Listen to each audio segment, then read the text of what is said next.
En direct de chez vous, Jean-Michel Lamazerolle, RCF Charente.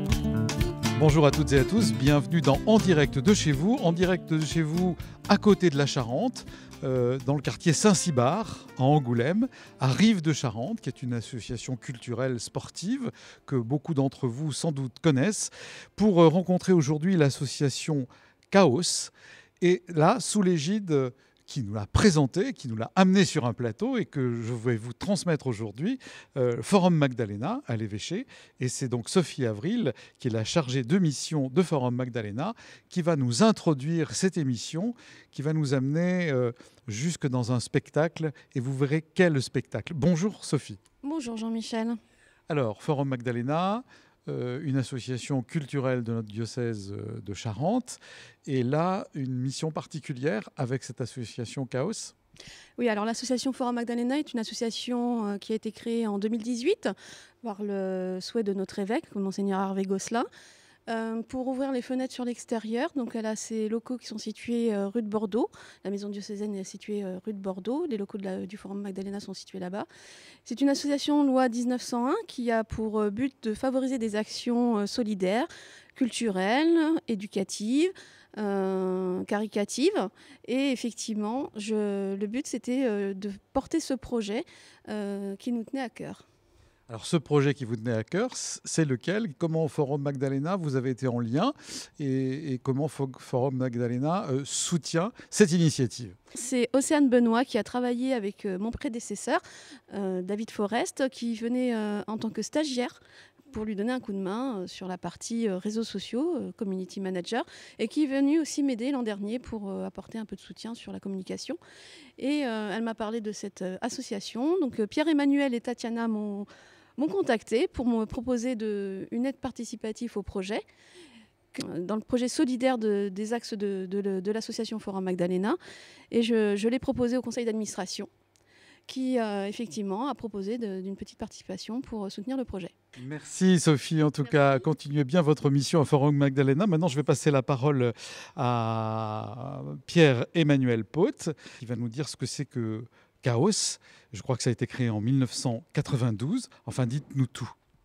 Bonjour Jean-Michel. Bonjour. Alors moi je suis Pierre-Emmanuel Pott, je suis metteur en scène, chorégraphe et plasticien.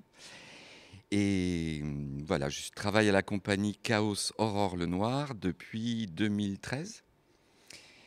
Mais la compagnie existe depuis 1992, comme vous l'avez dit. Alors cette compagnie, elle a été créée par Marlène Koff, qui est une chorégraphe et danseuse du territoire. L'objet de la compagnie, c'est de créer des spectacles vivants, pluriartistiques. C'est-à-dire que tous les arts nous intéressent et tous les arts ont leur place au sein de la compagnie Chaos, Aurore Le Noir. Alors la compagnie, elle crée des spectacles professionnels, mais elle travaille beaucoup aussi avec des amateurs, toutes sortes d'amateurs. Et là, le projet que l'on va présenter le 24 mai, c'est ce qu'on appelle maintenant un projet culture, handicap, inclusion, c'est-à-dire que c'est un projet de créer sur un an, et de diffuser sur un an un spectacle pluriartistique avec des personnes en situation de handicap, visibles ou invisibles. Et ces spectacles sont interprétés en langue des signes française. Parce que ça nous importe aussi que un maximum de public puisse accéder à cette proposition artistique et culturelle. Ce projet, ça fait 25 ans que Marlène Koff l'a initié. Elle l'a initié avec l'association La Colombière et le GEM, le groupe d'entraide mutuelle L'Échappée. Donc ça a pris plusieurs années. Et en 2019-2020, on a décidé d'ouvrir à d'autres structures, à d'autres associations, ce projet, et d'ouvrir aussi à des personnes. Et déjà, on voit quelle est vraiment l'envie de la personne. Et puis après, on invite la personne à quelques séances pour voir si ça lui correspond, si ça lui fait envie.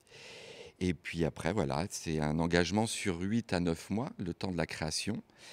Et les mois qui restent pour arriver à 1 an à peu près, ça correspond à la période où on essaye de diffuser le spectacle sur le territoire. Et au-delà quand on peut. Bien, alors moi j'aimerais qu'on revienne à vous. Vous êtes donc metteur en scène. Votre parcours un peu, et avant d'arriver ici, comment vous avez découvert Chaos, etc. Alors, moi, comment j'ai commencé le théâtre et la danse sur Bordeaux, en faculté. Et puis après, ben, j'ai commencé à passer des auditions et à travailler. J'ai travaillé à Avignon, j'ai travaillé à Bruxelles, j'ai travaillé sur beaucoup de compagnies à Bordeaux. Et puis en 2019-2010, j'ai déménagé sur Angoulême et là, ben, j'ai cherché du travail. Et au fur et à mesure des rencontres, et ben, j'ai rencontré Marlène Koff et la compagnie Chaos Aurore le Noir. Et on s'est assez vite entendu sur, sur vraiment quelque chose qui nous tient très à cœur, qui est l'accès à la pratique artistique et culturelle pour toutes et tous. Alors, Voilà. toutes et tous, quel challenge, puisque vous avez aussi, je vous disais, moi, si je viens, ok, mais il y a aussi des gens en situation de handicap, vous en parliez tout à l'heure. Comment est-ce qu'on fait travailler tous ces gens ensemble et comment on décide de quel spectacle on va créer, à partir de quoi, etc. Ça, c'est votre job, entre autres. Alors comment on les fait travailler je ne sais pas si j'ai envie de dire comment on les fait travailler. C'est notre secret. Non, il n'y a pas vraiment de mystère pour le coup. On prend le temps d'être à l'écoute des uns et des autres et ça commence par un temps d'échauffement et puis après on les emmène dans des propositions corporelles, chorégraphiques, théâtrales, textuelles. Et puis donc c'est beaucoup à partir d'improvisation. Et quand vient le moment de sélectionner des choses pour le spectacle, à partir de ces... Alors, on dit spectacle vivant. Là, on vient de parler de comment on se comporte, comment on va avancer, comment on va choisir et qu'est-ce qui se passe ensuite. Et puis, il y a le mot chorégraphe. Donc, il va y avoir une partie où on danse, ou alors, enfin, on va en parler tout à l'heure avec Tatiana et Mylène. Comment ça s'harmonise tout ça? Parce que autant moi, voilà, je peux parler à la limite, je peux peut-être déambuler d'une certaine façon, mais je ne suis pas danseur. Comment ça va se passer? Eh ben, on va vous apprendre à écouter votre danse intérieure. Parce qu'on a tous on a tous une musique intérieure, on a tous une danse qui nous est propre, du fait qu'on est grand, petit, gros, mince, voilà. Ça va donc donner à voir, ça va donner à danser. Donc chacun est tout à fait capable, vraiment. Bon, je n'en doute pas, et avec des profs comme vous sûrement. Je vais en profiter pour décrire l'endroit où nous sommes ici à Rive-de-Charente. Ça devait être un hangar ou une grande grange. C'est un espace assez large, un peu carré et très haut de plafond, même s'il a été un peu diminué. Et au fond, vous parliez tout à l'heure de comment on est. Ben là, je vois bon, ce petit bonhomme qui est en train de vous poser des questions parce qu'il y a des grands miroirs. Comment vous travaillez dans cet espace ? Eh bien, on essaye d'utiliser un maximum l'espace, c'est-à-dire vraiment de sa totalité, sa grandeur. Par contre, on essaye d'éviter les miroirs. Nous, on n'est pas trop pour travailler avec les miroirs. Bon, après, voilà, chacun sa sauce. Parce que, à moins qu'on travaille sur des choses très précises et techniques, mais le piège du miroir, c'est qu'on se regarde et on se fait un peu happer, hypnotiser par son image, ce qu'elle nous renvoie. Et ça, c'est pas très important. Il faut se faire confiance et faire confiance à ceux qui sont là pour porter le projet. Et puis nous, on a quand même l'habitude, les différentes personnes qui sont les intervenants professionnels artistiques de la compagnie, on a travaillé avec tous les publics. On a travaillé en crèche, on a travaillé en maternelle, on a travaillé en école primaire, en collège, en lycée. On a travaillé avec des adultes, on travaille avec des personnes en situation de handicap, on travaille avec des personnes âgées. Donc on a vraiment l'habitude de prendre le temps, d'être à l'écoute et de poser une bienveillance pour que la danse et la créativité de chaque participant au projet émergent. Bien, comment on frappe à votre porte? Qui vous fait connaître? Qui sont vos relais finalement? On est quand même bien soutenu depuis plusieurs années par le département, par Grand Angoulême, par la mairie d'Angoulême. Et puis après, c'est les réseaux que chacun a. Et puis les structures avec lesquelles on est amené à travailler sur ce projet-là, Culture, Handicap, Inclusion. Mais aussi, on travaille régulièrement avec l'hôpital Camille Claudel, l'espace Rankin aussi, qui nous suit beaucoup. Voilà, il y a toutes sortes de relais qui se mettent en place. Et aussi, par rapport au fait que des différentes personnes qui participent au projet chaque année, il y a des nouveaux relais qui se mettent en place. Bien. Vous voyez les gens arriver et comment est-ce que cette expérience, qui dure sur plusieurs mois, comment est-ce que vous voyez leur évolution, même leur changement et leur après, j'allais dire? Alors l'après, on ne le voit pas forcément parce qu'il y a des gens qui sont là depuis plusieurs années, voire des personnes qui participent au projet depuis le début. Et il y a des personnes qui viennent juste pour un an. Nous, effectivement, sur un an, on voit la progression et l'évolution. L'attention, l'écoute, la concentration et le plaisir d'être là, de travailler collectivement, parce que c'est quand même une aventure collective. Et puis voilà, il y a au fur et à mesure des mois, au fur et à mesure des séances qu'on fait, des répétitions, de l'assurance pour chacun et chacune. Et ça se voit très très rapidement. Et puis la manière d'être plus attentif aux autres aussi, parce que ça c'est très important. Et la gaieté, la joie, le plaisir qui s'épanouissent au fur et à mesure qu'on avance dans le projet. Alors ce spectacle, il n'y a pas de mystère? Ah, c'est un jeu de mots, hein. Le spectacle cette année s'appelle Mystère au pluriel. On avait envie d'aller évoquer, chercher, toucher plein de questions sur l'espace, sur le temps, sur l'infini, sur la peur, sur l'amour, sur la mort, sur le suspense, sur le secret. Voilà, on avait plein de choses qu'on avait envie d'évoquer. Donc on s'est lancé. 8 mois pour créer autour de toutes ces thématiques, c'est très court, très très court. Donc voilà, on s'en sort quand même. Après, nous, on n'a pas un mode narratif dans nos spectacles très classiques, c'est-à-dire que on aime beaucoup évoquer les choses, on aime beaucoup la poésie et l'étrangeté. Donc voilà, les scènes se succèdent et on essaye de faire en sorte qu'elles se répondent, qu'il y ait une sorte d'écho, qu'il y ait un fil rouge, l'air de rien. Et puis il y a de la vidéo aussi, très important. Donc voilà, on fait notre petit canevas avec toutes ces données-là, et puis avec la matière humaine et sensible des acteurs-actrices qui sont sur le plateau. Donc nous, on a des idées, on a des envies, on leur propose, on essaye avec eux, et on va toujours au-delà de ce qu'on a commencé à imaginer, parce qu'ils sont tellement force de proposition, ils sont tellement humains. Nous, on prend des grandes leçons avec eux et avec elles. Et voilà, petit à petit, on arrive à créer notre spectacle. Alors, comment donner envie d'aller voir le spectacle Mystère? Ça va nous raconter quoi avec tous ces thèmes? Ou alors c'est un mystère qu'il faut garder jusqu'au moment où on est assis dans la salle Franquin? Absolument, c'est un mystère qu'il faut garder jusqu'à ce qu'on soit assis dans la salle Franquin. Mystère. Toute ma joie sur un nuage. Je vais maintenant passer la parole à Tatiana Firmin, qui est chorégraphe. Bonjour.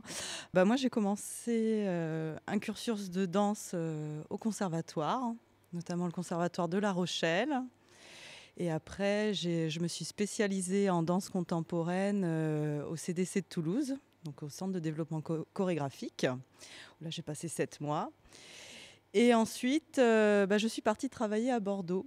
Donc j'ai rencontré une chorégraphe, Marie Silès, avec qui j'ai travaillé, et avec qui aussi Pierre-Manuel travaillait. Donc en fait, on s'est rencontrés il y a un certain temps à Bordeaux, tous les deux. On a eu des projets communs aussi, qu'on a mis en place avec d'autres personnes, notamment un projet en paysage, en extérieur. Et ensuite, moi, j'ai quitté Bordeaux pour aller vivre en Dordogne parce que je suis aussi professeure de yoga à Yengar. Et donc, j'ai eu envie de me rapprocher de la nature, de développer mon activité de yoga en Dordogne. Mais en parallèle, j'ai toujours aussi un peu gardé l'activité de danse aussi. Et du coup, je me suis rapprochée un petit peu d'Angoulême justement pour retrouver une activité de danse. Et en fait, j'ai retrouvé Marlène Koff, que j'avais rencontrée il y a 20 ans lors d'une performance qu'on avait fait ensemble à La Rochelle. Et donc on s'est retrouvés et assez rapidement, elle m'a proposé de venir voir son travail. Elle me dit, tu vas voir, je travaille aussi avec d'autres personnes. Et notamment, l'heureuse surprise, c'était que la personne avec qui travaillait Marlène Koff, c'est Pierre-Emmanuel Pott. La Providence, on dirait chez nous. Oui, voilà, c'est ça. Donc, du coup, oui, j'étais très heureuse de les retrouver. Et donc, et tout de suite après, Marlène m'a proposé de travailler dans la compagnie parce qu'elle avait le souhait de prendre sa retraite aussi. Et donc, elle m'a proposé de la remplacer sur le projet Culture, Handicap, Inclusion. Donc, nous travaillons sur le projet Mystère. Et elle m'a proposé donc de la remplacer. Et là, maintenant, ça va faire... c'est ma 3e année, en fait, en tant que chorégraphe dans la compagnie Chaos. Et donc, c'est un grand plaisir. Bon, alors, on l'a compris, hein, et on sent à tous et à toutes votre investissement. Comment vous recevez ces gens si différents pour les faire travailler? D'ailleurs, vous leur faites faire quoi? Parce qu'on s'imagine, chorégraphe, c'est la danse, etc., c'est le mouvement. Comment est-ce qu'on travaille comme ça? Alors, tout d'abord, on commence par un échauffement. Et donc, un échauffement qui va être adapté et qui va être abordable pour toutes et tous, en fait. Hein. Donc, c'est-à-dire qu'on ne va pas privilégier la technique de danse contemporaine pure et dure. On va proposer des exercices de mise en corps, pour prendre conscience déjà de son corps, ça c'est important, hein, c'est-à-dire l'outil dans lequel on est et avec lequel on se mouvoie. Donc c'est prendre conscience de cet outil-là, des sensations, de l'espace aussi, des personnes avec qui on est donc dans la salle, donc les uns, les autres, le rapport aux uns et aux autres. Et en fait, à partir de là, comme le disait Pierre-Emmanuel, on propose des temps d'improvisation. Donc en fait, on travaille beaucoup à partir d'improvisation. Et à partir de l'improvisation, on écrit ensuite par rapport à la thématique qu'on a choisie. Et donc vraiment, la chose, c'est de s'adapter à toutes et à tous.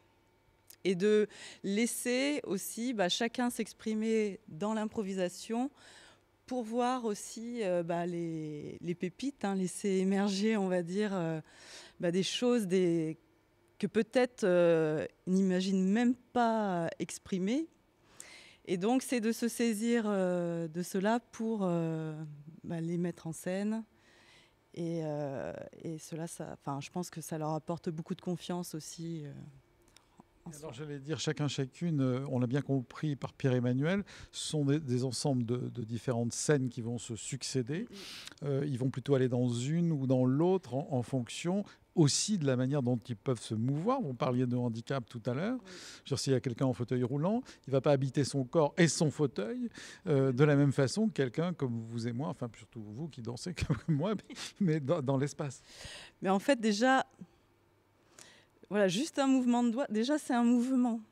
Donc en fait, on peut vraiment se saisir de la simplicité dans le mouvement, s'inspirer aussi du mouvement quotidien pour le rendre spectaculaire. Et donc chacun à sa mesure, en fait, va pouvoir développer sa danse de cette façon-là. Ceci dit, dans le projet, il y a 2 disciplines qu'on aborde, c'est la danse et le théâtre chorégraphique. Donc, tous les 15 jours, en fait, il y a 2 groupes qui s'alternent. Donc, une semaine, il y a le groupe danse qui va travailler avec moi. Et l'autre semaine, c'est le groupe théâtre chorégraphique qui va travailler avec Pierre-Emmanuel. Et ensuite, il y a des répétitions communes où là, les 2 groupes se retrouvent. Et c'est lors de ces répétitions qu'on met en place, qu'on élabore le spectacle, l'ordre des scènes, comment on va établir les transitions entre les scènes. Et tout ça se tricote, en fait, lors de ces répétitions communes. Maintenant, je voudrais demander à Mylène Brunet, qui est assistante chorégraphe, eh bien, pareil, son parcours. Et puis, qu'est-ce que c'est que le travail, on le devine, hein, d'assistante chorégraphe. Bonjour Mylène. Bonjour. Alors, comment je suis arrivée là ? Je connaissais Marlène Koff et j'ai dansé avec elle monter des spectacles, participer à des spectacles amateurs depuis, je ne sais pas, entre 15 et 20 ans, on va dire. Donc je connaissais bien son travail, j'aimais beaucoup sa manière de travailler et je dansais. J'ai toujours dansé, enfin ça fait 45 ans ou presque que je danse, voire un peu plus. Et donc, il me paraissait essentiel, au bout d'un moment, de danser en tant qu'amateur, de le proposer dans ma classe. J'étais instite. Donc, j'ai monté des projets avec des enfants de maternelle, de primaire, participé à des gros projets qui incluaient à la fois des maternelles, des primaires et des gens d'université. On a monté des spectacles au théâtre d'Angoulême avec des chorégraphes. Et puis petit à petit, l'âge venant, je suis arrivée à la retraite. Et là, j'ai passé ma première année avec une danseuse que j'aime beaucoup, du Mans, qui va proposer à une quinzaine de danseurs professionnels ou amateurs très confirmés de travailler avec des gens en très grande difficulté qui venaient des ZAT. Et nous avons monté un spectacle d'1 heure en y allant une semaine par mois pendant 1 an. Et après cette expérience, je me suis dit, je savais que Marlène, évidemment, travaillait avec des gens en difficulté. Et je suis allée voir Marlène et je lui ai dit, écoute, si tu as besoin de moi, je suis là. Donc, j'impulse quelquefois des énergies, des idées, des envies. J'essaie en tout cas d'apporter mon soutien à l'expérience et j'adore ça. Voilà. Et ça, c'est le rôle d'assistante finalement de l'intérieur. Oui, voilà, je suis une assistante de l'intérieur. C'est très joli, c'est très joli. Merci pour votre témoignage. Alors maintenant, je voudrais passer la parole à Océane Benoît, qui participe au groupe de danse. Bonjour Océane. Bonjour. Comment est-ce que vous êtes arrivée là, vous, et qu'est-ce que vous faites dans le spectacle? Alors moi, c'est une structure qui m'avait proposé de participer aux ateliers.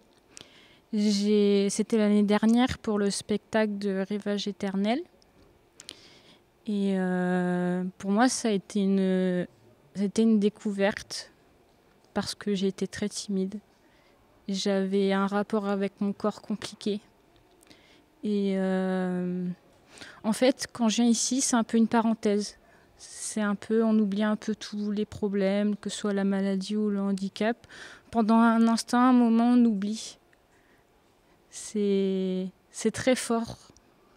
Alors on l'a compris, il y a des exercices de prise de conscience de l'espace, de prise de conscience de son corps, de cette expression qui vous fait dépasser votre timidité dans cette bulle particulière où vous pouvez exister autrement.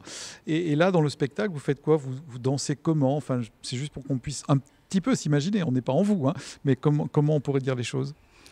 En fait, il y a beaucoup d'expression du corps et c'est moi, en fait, il y a beaucoup de jeux aussi. On joue aussi, il y a beaucoup d'amusement, en fait. C'est pas quelque chose d'extraordinaire, en fait.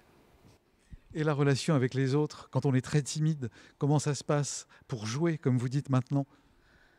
Maintenant, alors l'année dernière, quand je suis arrivée la première fois, je m'en souviens très bien, j'étais pétrifiée. Je pensais que tout le monde était fou et que c'était... Et en fait, maintenant, je fais partie de ces fous-là, en fait. Je m'amuse et le regard des autres je m'en fiche. Merci de ce témoignage, Océane. C'est très touchant. Je vais revenir 2 secondes vers Pierre-Emmanuel Paud pour qu'il nous dise, avec cette compagnie Chaos, cette association aussi, eh bien, nous redire la date du spectacle et comment on fait pour prendre des places. Alors, mystère. Ça aura lieu le 24 mai 2025 à 15h à l'Espace Franquin. Il y a une exposition photo et vidéo rétrospective du travail de la compagnie depuis 25 ans, qui sera aussi à l'Espace Franquin en parallèle du spectacle. Pour les places, on peut prendre les places le jour du spectacle directement, mais il y a aussi une billetterie à la librairie Cosmopolite. Voilà. Bien.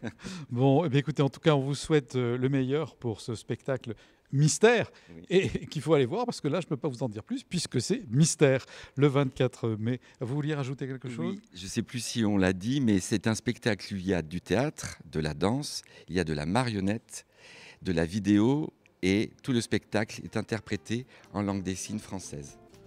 Très bien, merci beaucoup. Merci à vous. Merci à vous toutes et à vous tous. Et moi, je vous dis à la semaine prochaine pour une autre émission d'En Direct de chez vous.